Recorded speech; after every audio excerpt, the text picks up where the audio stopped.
ஒரு தொகுதியிலும் சட்டமன்ற உறுப்பினர்கள் அவரவர்கள் தொகுதிக்கு சென்று மக்களிடத்தில் கேள்வி கேட்டு மக்கள் விரும்பினால் அந்த வேட்பாளரை ஆதரிக்கலாம்.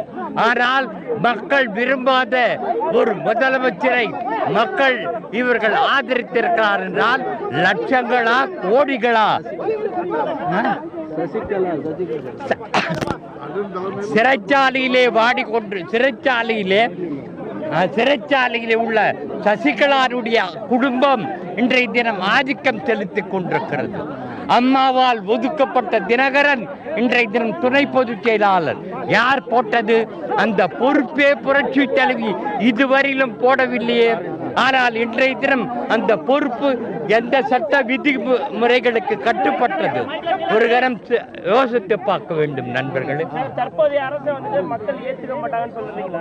மக்கள் ஏற்றுக்க மாட்டாங்க. மக்கள் சந்தேகப்படுகிறார்கள். அம்மானுடைய சாவுக்கு இவர்கள்தான் காரணம் என்பதை போல் மக்கள் சந்தேகப்பட்டுக் கொண்டிருக்கிறார்கள்.